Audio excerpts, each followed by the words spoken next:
Hey everyone, it's Kirsten over here at Moving Forward Properties and Katie's House Foundation with Julie, of course. And we wanted to do a quick segment on I wish someone would have told me.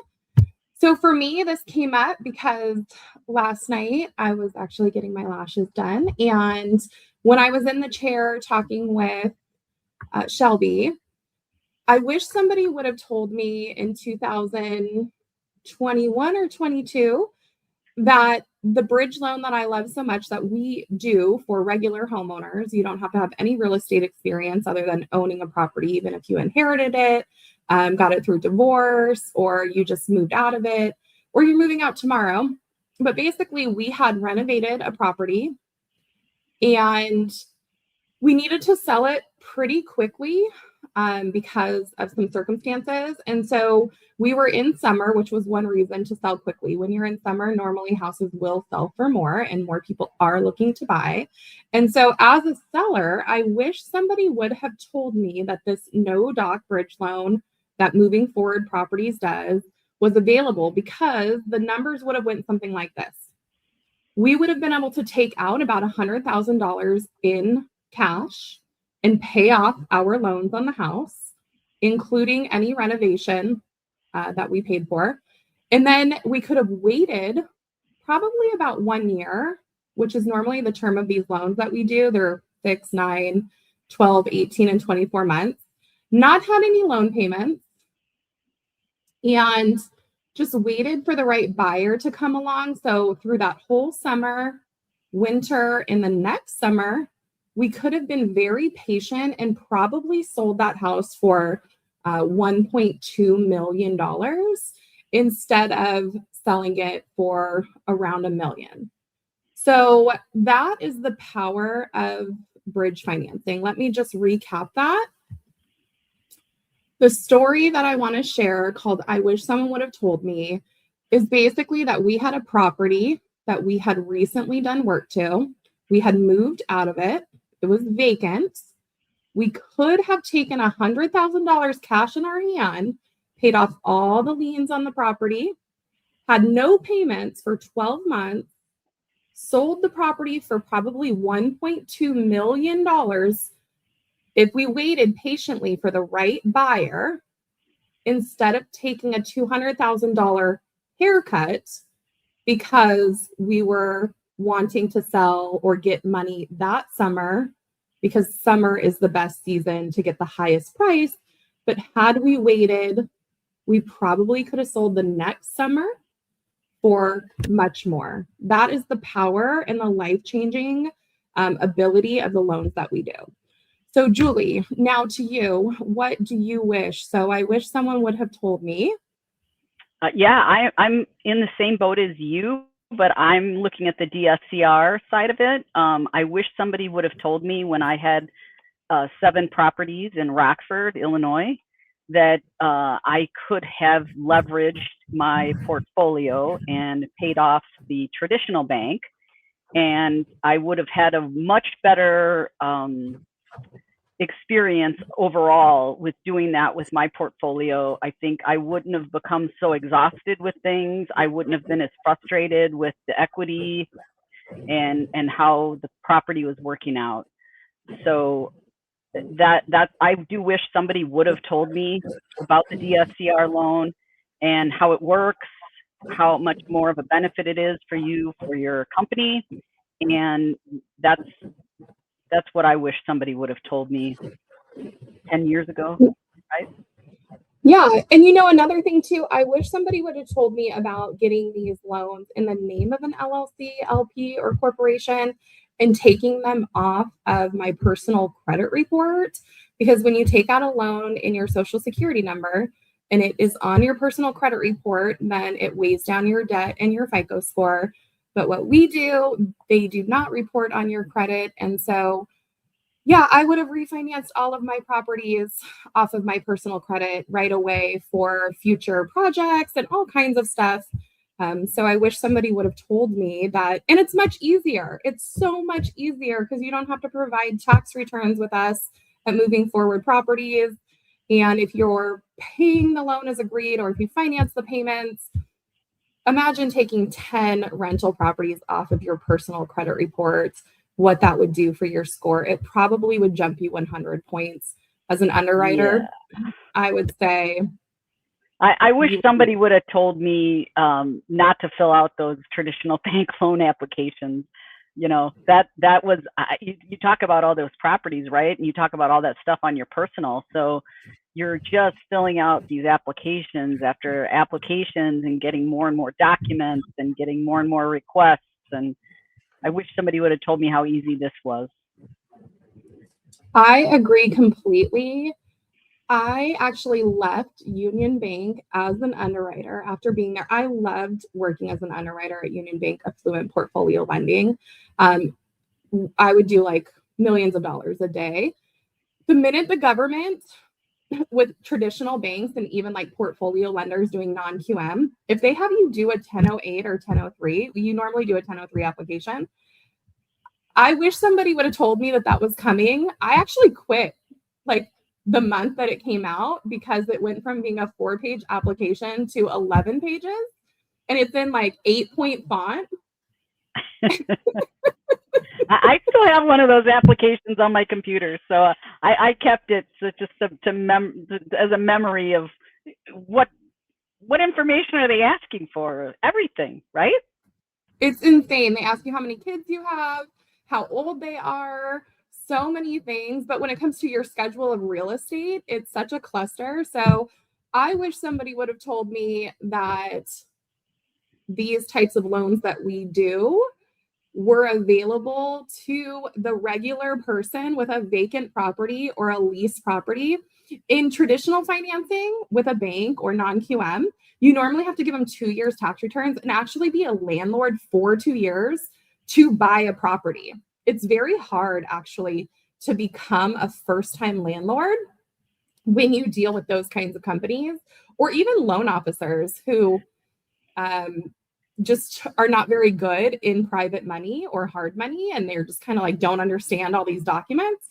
So I wish somebody would have told me that moving forward properties existed and that our loan application is a simple PDF. It's 3 pages long for the first borrower, and it's just plain English. We don't care how many kids you have. All we want to know is the property address, where you live, where the property is, because hopefully they're not the same.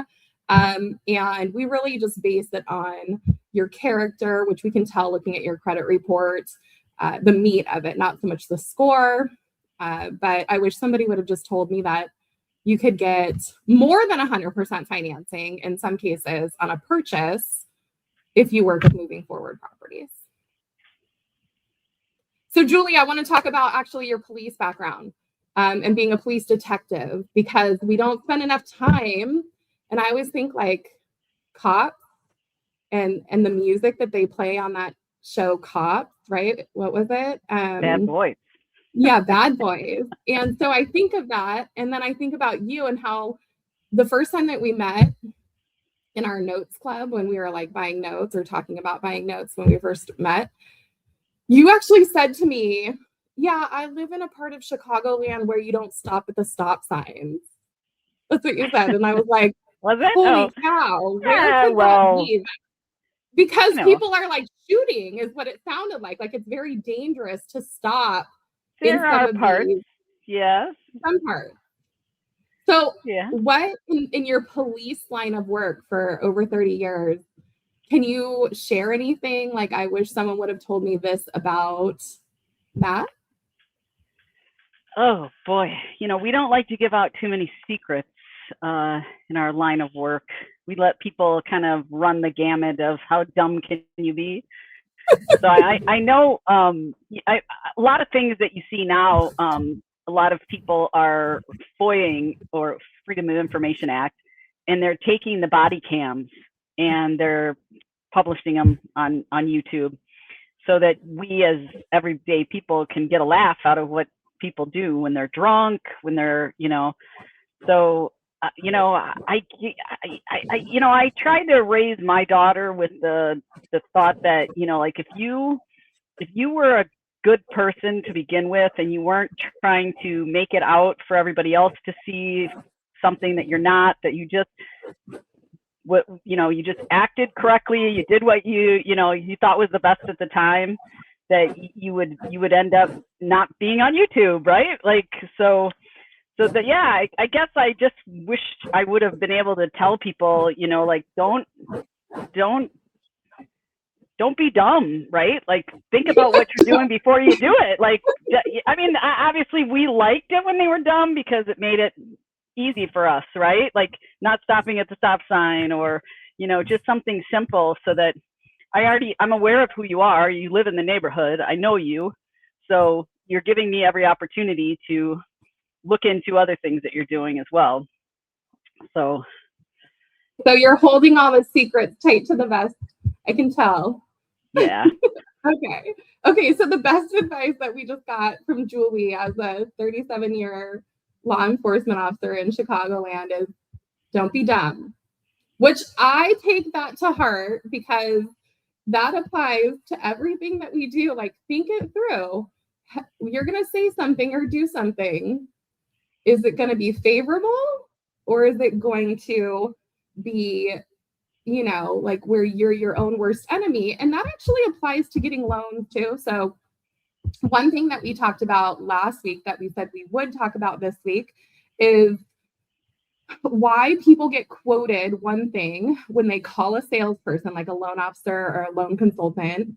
So they get told one thing on day one, and then it changes 2 or 3 weeks later when they're getting their loan agreements, and people get rightfully frustrated about that. We were going to talk about it today because I wanted to address why that happens. And in 3 like really quick points. Number 1, it happens because the person on the other end of the line, like either on a phone call or an email or a Zoom, they don't want to be forthcoming. That's number 1.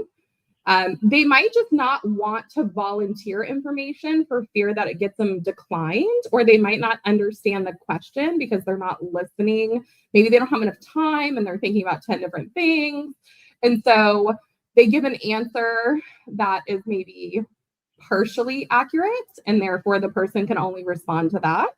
The other thing is that they could feel that their property is worth substantially more than it's actually worth. So here at Moving Forward Properties, we specialize in cash out refinances. We love giving people cash out.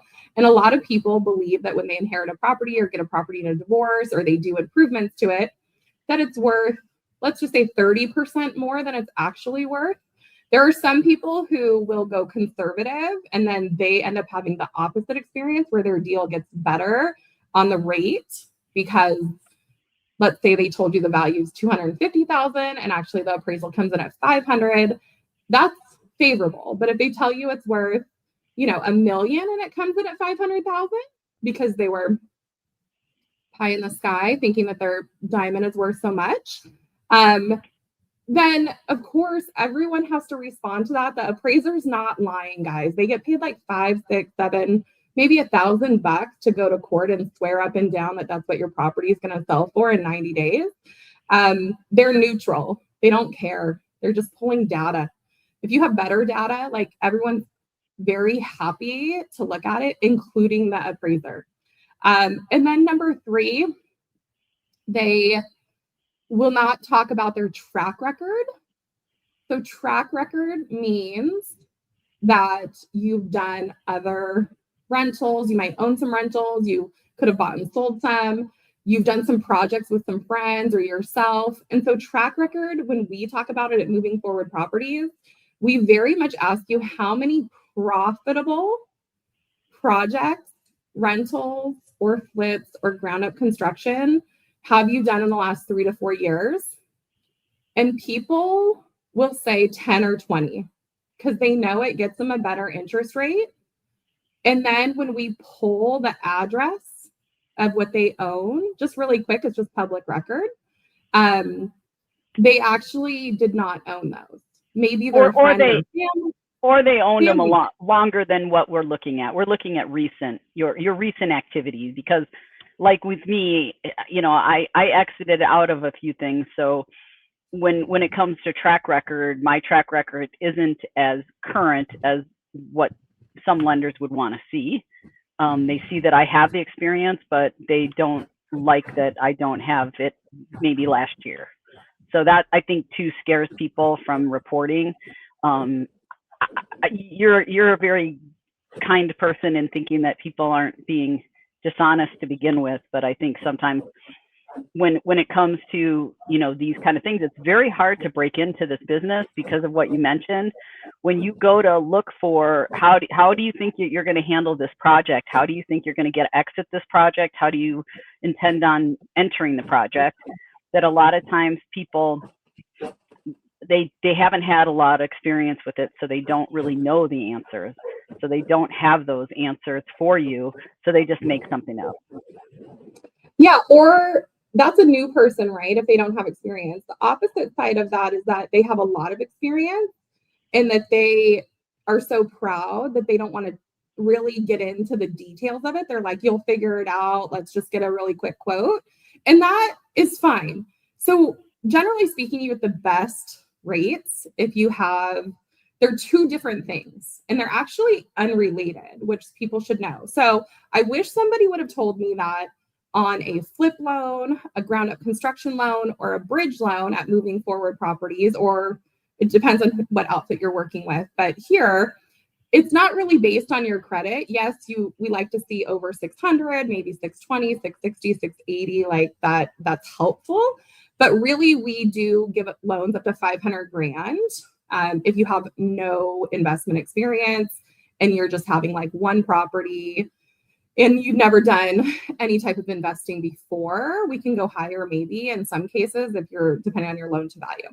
The other thing that's completely unrelated, I wish somebody would have told me, on a DSCR landlord loan, here at Moving Forward Properties, you don't need any experience whatsoever. You don't need 2 years. You don't need the tax returns. We will give you 80% financing in most markets. So we don't have any income. We don't care about your debt to income ratio. Super easy application. And we will let you have, I love the story about, I helped a first time landlord in San Diego buy a 2-unit property for $1 million. And they're cash flowing, you know, a good amount of money every month.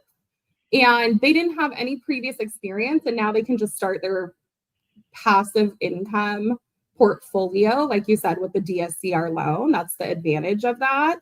They didn't have to show 2 years tax returns because they do own companies, and who wants to go through and pull up all these tax returns over the years and explain all this crap? So anything else, Julie? I wish someone would have told me. I do have a couple more if you Yeah, you have some.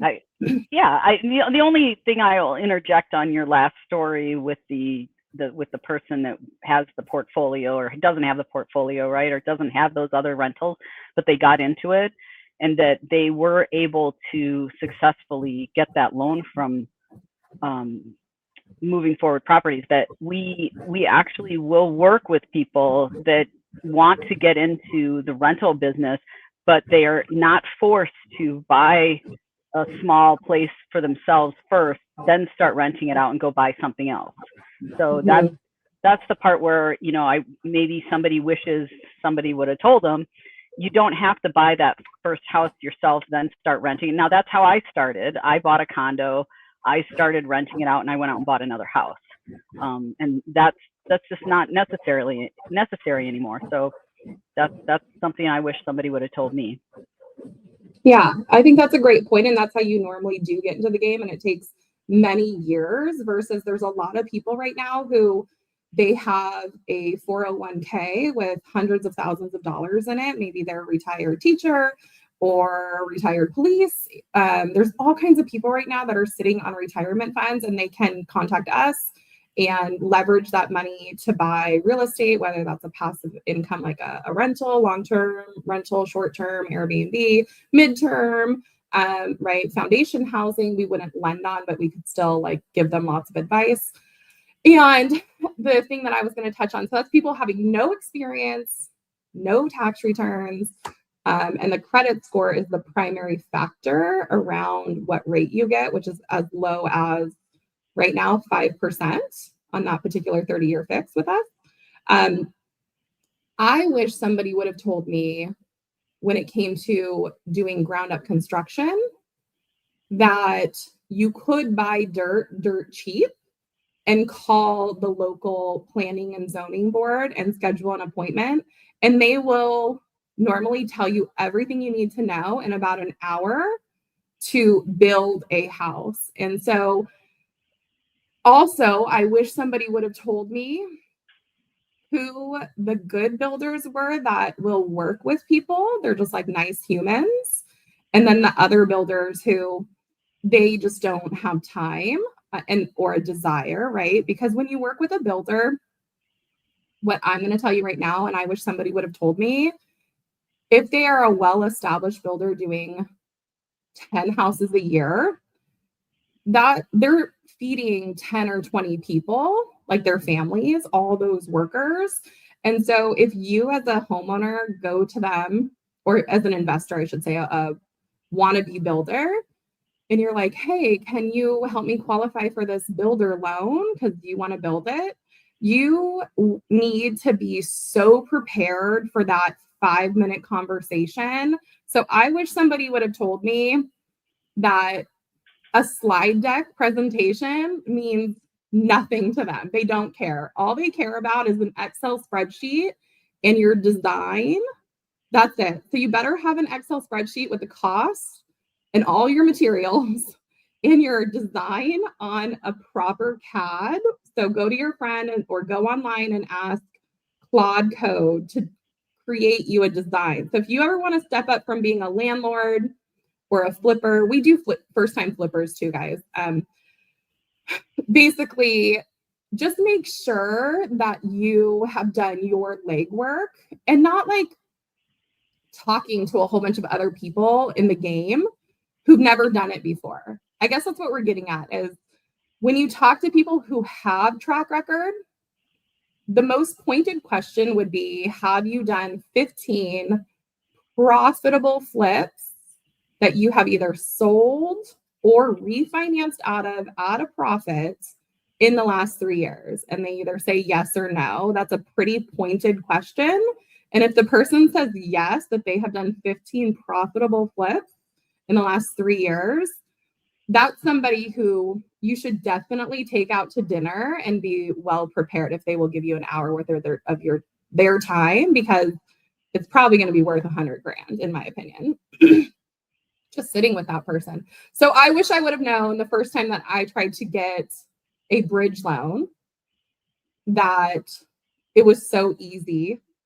But the person that I was referred to at that point tried to take advantage of me as a new investor.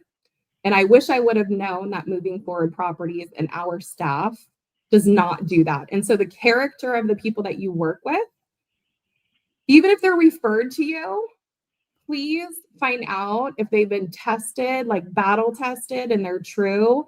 If you watch, not like them flying around in helicopters, if they look all shiny, I don't know, people that are too shiny to me, you're a cop, Julie. Like, I just think, what are they putting on they talk a lot. They talk a lot. They don't do a lot. As you can see with you and I, you could tell we've been working today, doing other things. We're not flying places and showing people things. So yeah, it definitely goes with obviously our values that we don't pull any punches with people. We're not trying to lead you down a path you shouldn't be going down, and we don't want to waste your time or other people's time if it's just not going to work. Yeah, I do want to share that story though, like the full story. So this was a different investment. I was referred to this guy on September 1st. I contacted them. They made me do a meeting on the phone, which was fine. I think that's legit. So like human to human, we could talk. And they then said, oh, send us over all your paperwork. And so I sent them paperwork. And then it was like 3 weeks later, they sent me a checklist asking for different paperwork. They didn't even need any of the previous paperwork that I gave to them because they didn't give me the right checklist. And so I give them all this other paperwork. We have another phone call. Then the girl who's like my point person she basically, her computer breaks. And so like she goes MIA for 2 weeks. She's legitimate. This is a legitimate SEC registered company. But just the way that they had so much money and like we're pretty like, oh, well, you know, you want our money. So you just like just wait, okay, because it's the refinance. And so even on refinances, we wire in 14 days. We have like a guarantee around that for some of our clients after we talk with you. And long story short, now we're at Thanksgiving. We have passed September. We've passed Halloween. We're now at Thanksgiving. I paid $2,500 for 5 appraisals because it's 5 pieces of dirt. And they're like, yeah, we'll wire you. We'll send you the money. And so I'm like, okay, cool. When am I getting the money? It's approved, fully approved. And they're like, oh, let's draw your loan documents. It takes them 4 weeks to draw loan documents. And I go and sign on Christmas Eve because they want to fund the loan before the end of the year. And so I'm like, okay, I will go and sign on Christmas Eve. And I said, but can you email me the documents to my title company in the morning? And so she emailed me the loan documents so I could read them real quick before I show up and just sign whatever I'm going to sign. And basically whoever wrote those documents, who normally, like in our case, we have lawyers who do it, who are neutral. And they're just like, you know, standard per state. But in this case, this private money lender, they put a little clause in there because they're just typing it up saying that 100% of the profit on the last sale, so the parcel number 5, after it gets sold, they'll take 100% off the top to cover 100% of the profit on the entire project, or I can't pay off that loan entirely. And then they will come after my personal assets. So had I signed that, basically they would have taken 100% of the whole entire project. And I asked them, I said, I can't sign these documents. You could just remove this one line that basically is in there. Who put the line in there to begin with? And they canceled the loan. That was their response. No, we're just going to cancel your loan. So these are the stories that we don't do. We don't do this at Moving Forward Property. You wasted how many months? September, October, November, December, 4 months. Yeah, I actually do remember this story. So, I mean, and that goes back to, you know, like when we're in this position now to help other people because of reasons for that. You know, I had experiences where if I would have known about this DSCR and I would have been able to do different things, I would have been much better off. And for you, you know, at least you read the document, you know, and you saw what was coming and you were like, I can't agree to this. And their response was, well, we didn't get to trick you, so we're just going to cancel it because you're smarter than we are. I mean, is that what you think? Or why do you think they did that to you? Do you think that they just weren't paying attention? What do you? I think that they didn't like the deal from the onset.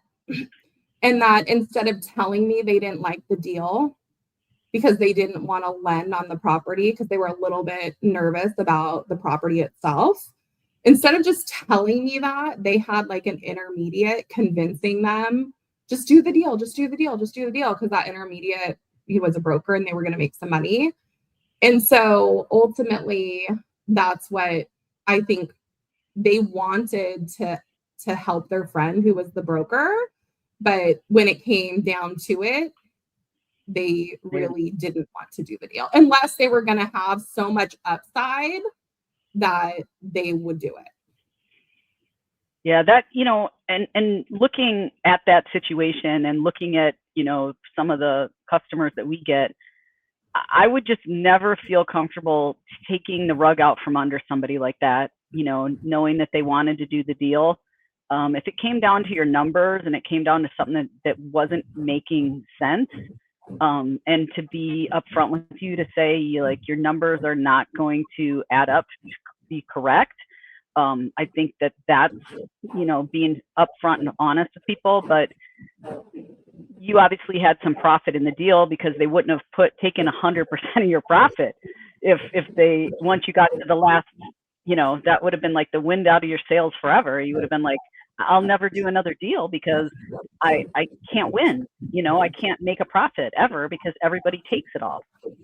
Well, and like even this guy that we talked about last week, this client who he's doing a refinance with his current hard money lender. And he came to us and he's like, can you hurry and give me this bridge loan? Because otherwise I'm going to have a $30,000 extension fee, which some lenders like charging extension fees. Like people get bonused at the company to collect extension fees.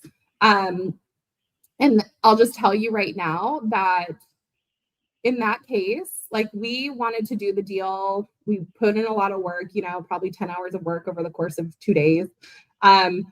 We pulled him in front of everyone and just to help him out, like work late hours. And he tells us on day 3, no, my current loan officer is going to offer me better terms. Him and his dad own the company, I think, out of New York. And so he says, just cancel the loan with me or for me. And I'll just deal with my current lender because they're going to do the same rate that you're going to do now that I have your term sheet. I will tell you today, 7 days later, their title company, right before we started this recording, just reached out to me and said, the title work is ready since you put it on a rush last week.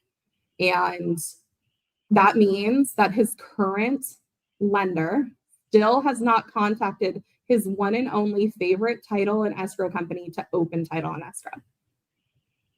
Can you believe that? I mean, he's literally going to pay a $30,000 penalty, and he's going to call us on July 1st and say, can you give me a bridge loan? And we're going to say, are you now 30 days late and you didn't make your payment because you don't have the money and you could have closed with us already and had yourself, I think it's like, I don't know, a couple $100,000. Oh, it's $499,000 cash in hand after he pays them off. Amazing. These are life-changing loans and like real situations But that comes back to my whole thing about, when you deal with somebody out in the real world and you've got a problem and you get called there because you're the police and you've got to, we're just looking for a temporary solution. Some problems obviously they've been growing for years, right? And so I'm sure they've got this company, they've got themselves going, and now they've got this problem, and they've got this carrot that they think is the easiest way to go. But in the end, we see what's going to happen. It's not going to work out the way they want it to. But you got to let people make their decisions, and we respect that. So if that's what he ends up doing, he ends up losing some of his profit though when he doesn't have to. He knows what his options are with us, and he won't pay that extra $30,000. So well, and that brings me back to, I wish somebody would have told me that when I go do an extension with my current lender, that doesn't mean that everything's okay, guys, because when you still have to refinance and pay them off, if you can't sell the property, which that's like the most searched term right now, more than in 2008. If you look on Google, is like, I can't sell my property in the United States. It's trending more than, or about the same as 2008. I have to look. But people are talking about that in the real estate world. This is the thing. I wish somebody would have told me when you're the investor that when the payoff demand from your current lender goes over to your new lender and it shows that you have a loan extension for 3 months, that the lender does not look at that favorably. And that's one more reason why you might get the rug pulled out from underneath you at the last minute, is because once the underwriter looks at your payoff demand, which normally takes a couple weeks to come in, depending on who you're paying off, because they lag, unless you work with us. Like, honestly, we have things so tight. But basically, if it shows that you have all these late fees and like all these weird little things on your payoff demand, even though you hid everything else and it wasn't on your personal credit report, when we get your payoff demand and you have a 3-month extension, a 6-month, and 9-month, that's one reason why the underwriter at that point might be like, nope, dead. Like they didn't even tell us. So now we just don't believe anything, all the documentation that they gave us before this. An So that extension is isn't true. bad. That isn't true. I wish somebody would have told me. Secret, our last video we did on, talking about some of the things that we were sharing that maybe we shouldn't share because the industry doesn't like to share it. But that is very important. It's very important that we kind of let people know you can get the rug pulled out from under you on these loans because of no fault of your own. You just thought, oh, I need a little bit more time, and the bank's fine with it. But ultimately, you're saying, as an underwriter, that's a dead. I mean, so this is the thing, as an underwriter, if you have also people's like personal philosophies come into play, right? Because humans are humans. Again, you being a cop and a detective, you know this probably better than I do. Like they could be having a good day. They could be having a bad day. They could just be one of those people who like just wants to be the boss 100% of the time.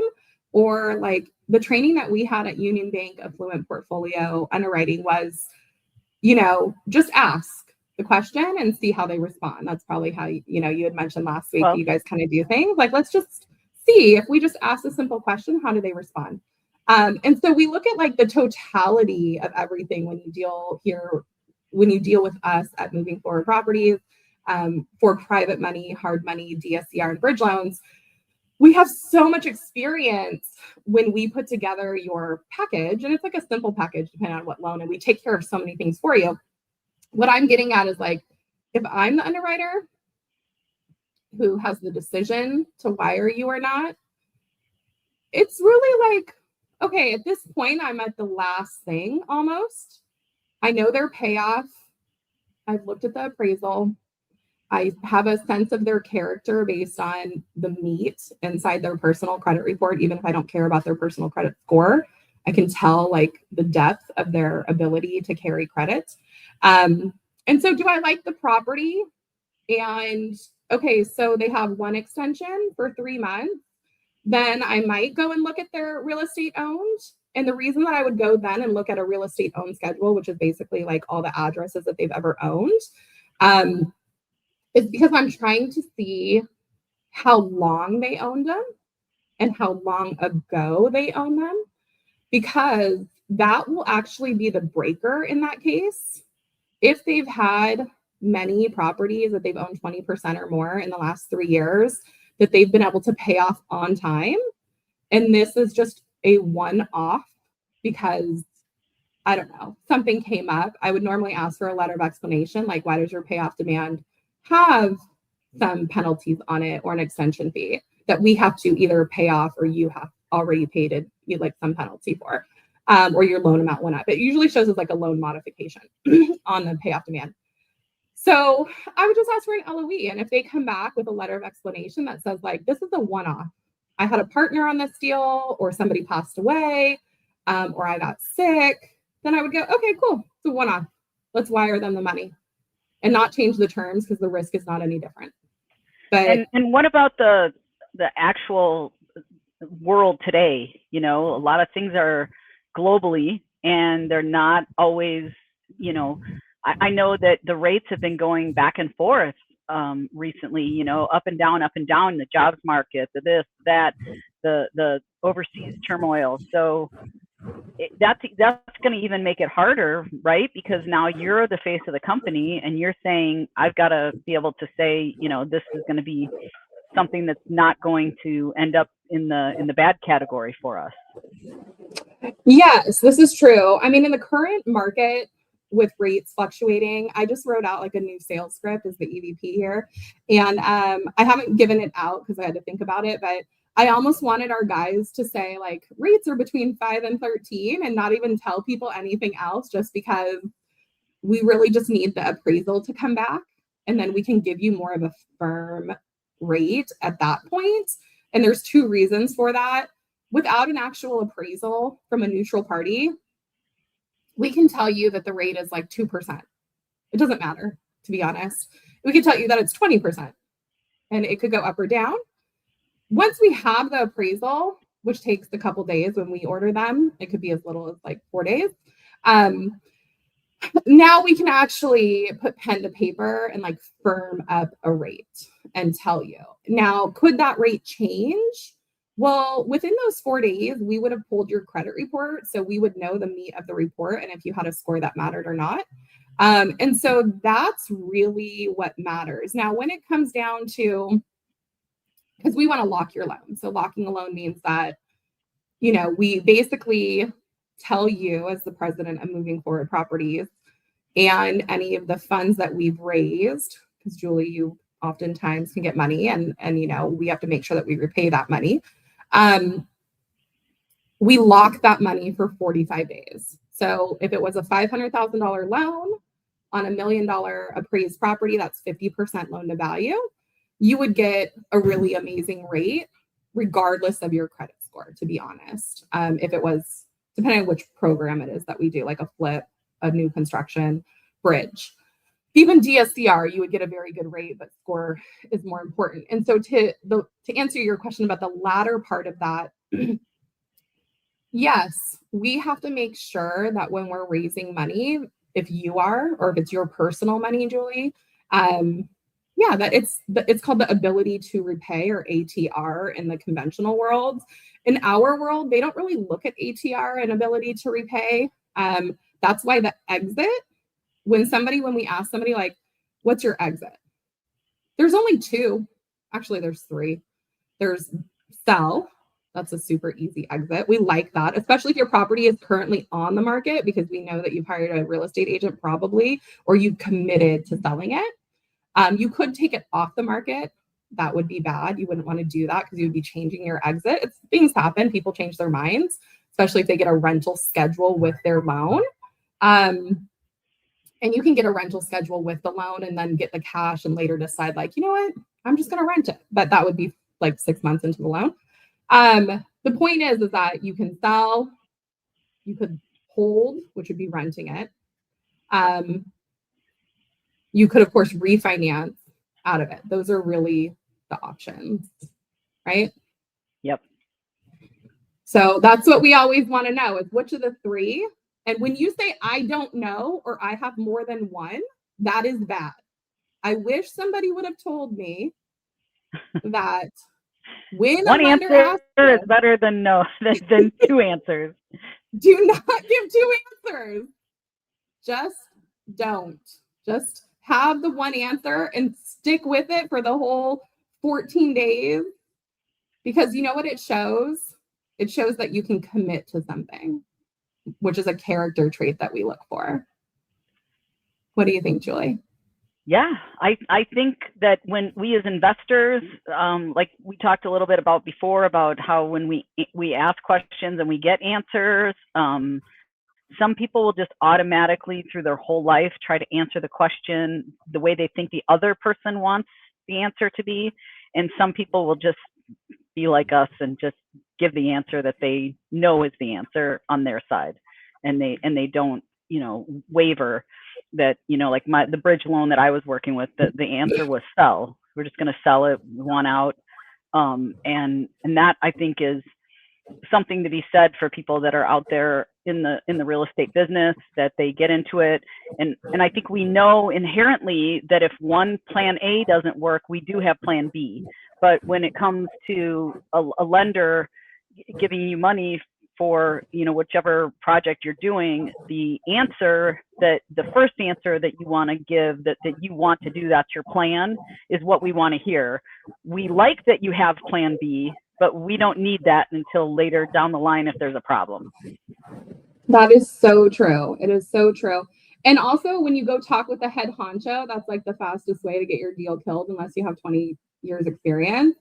So don't go trying to talk with the head honcho, like that's going to do you a favor. So I wish somebody would have told me that too. If you're dealing with a company with like somebody's really important making the decisions. But if you're new, do not go talk with that person. Talk with a highly trained loan officer or loan consultant. And make sure that you give them only what they're asking for and listen to the questions very acutely, not because you're trying to do anything weird, because you don't want to waste their time And if that person, the loan consultant, is worth their salt, they will structure that deal for you, which is one of the benefits of private money, of hard money, of DSCR lending, and of bridge financing, is that it is creative all by itself. Nobody has to get creative because it allows for the creativity, but there are a lot of rules, we call them guidelines, which are very, very flexible until you get to what's called a hard stop. And so I wish somebody would have told me about the hard stop.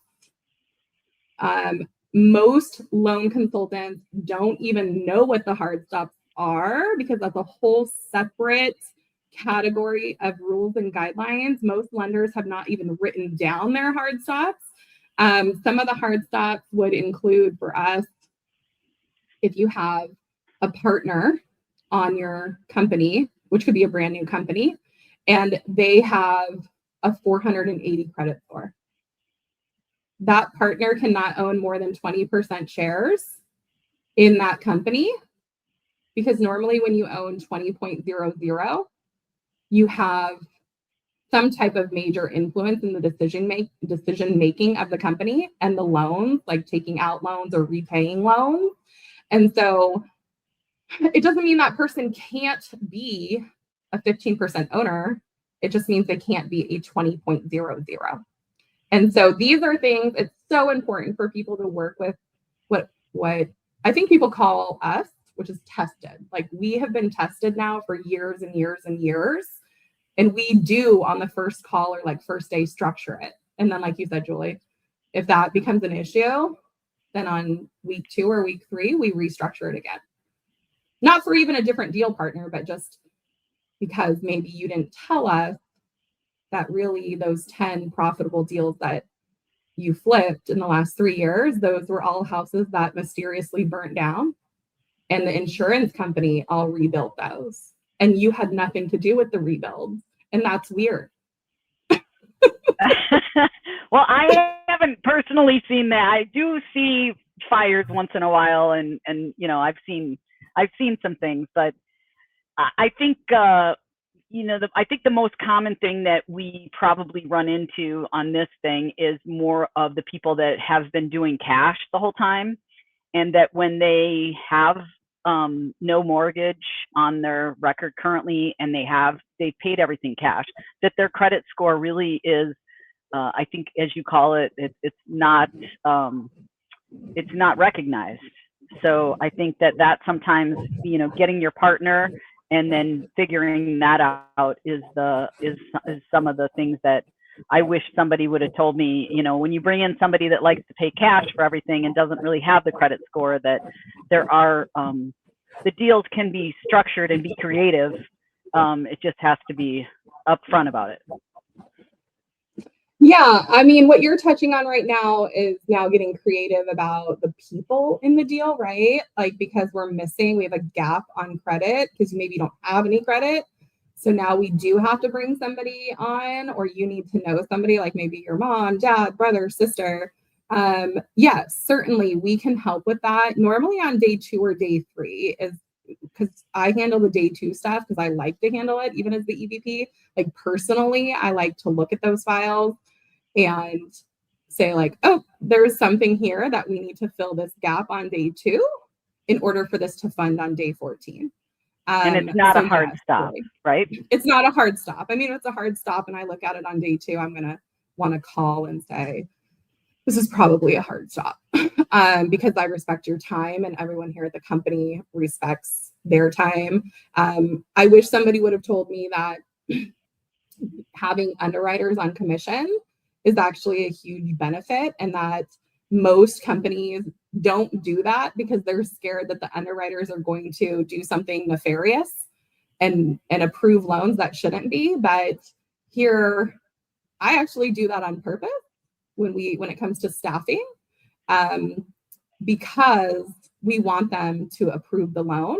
But we also do something called test casing, where they have to go through many, many tests. And then we also have some other secret things here at Moving Forward Properties that are proprietary that help us ensure a deal gets looked at much faster. And I wish I would have known sooner that these tools were available.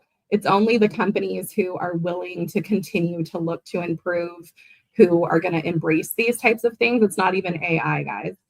It's just other types of things that, being an industry veteran, we can adopt here in the private money space that other private money, DSCR, bridge, and hard money companies haven't yet adopted. So we definitely have some cutting edge stuff.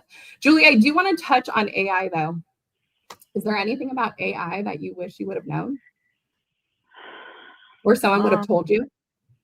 Well, we've had some experience here at Moving Forward Properties lately. We have been using AI to more educate people because, as you know, as well as I do, I love to talk to people, but I spend a lot of time educating them or finding out about their deal, to find out that, perhaps we have to put this on hold for a little bit, or they have to do this or that before they get to the deal, and that AI has been able to give us more time back in educating those people right away.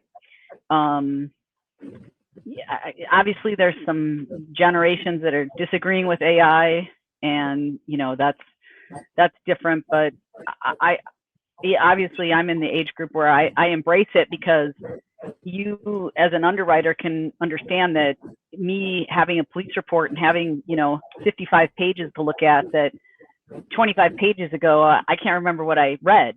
So to compare that, it can be very useful. So I guess I wish I would have known with AI how to teach it the information first, and then get what you want out of it, because I think sometimes we put stuff in thinking that it just knows, and it doesn't know unless you tell it. So it's just like any other computer, right? It's only going to spit back out what you put in it, and it's just going to it's going to serve you the way you kind of serve it up first.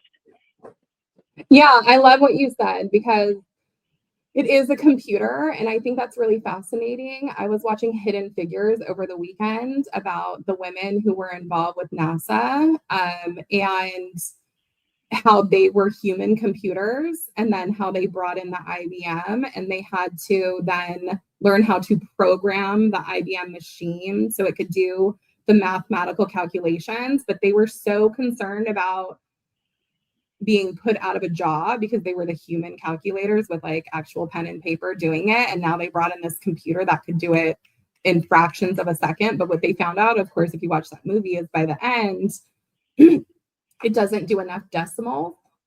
So they couldn't really, the IBM couldn't accurately project the astronauts' go, no go. And so when I think about how we are utilizing AI personally and professionally over the last 2 years, I will tell you that the output has to be checked exhaustively. It's exhausting. And that's because AI. And that's because of what we've, like I said, there's so many times that I've asked AI to do something, and it comes back with, I'm thinking, well, I could have done this faster myself. I could have just finished it.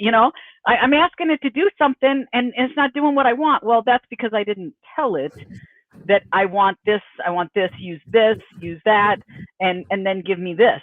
And that, but that's the same thing that we're doing in full, like my husband's famous for calling people and being like, oh my God, I'm talking to a human. You can't believe how happy I am to talk to somebody that's a human and not and I've got another person that, we were dealing with a mortgage company, just a traditional mortgage company.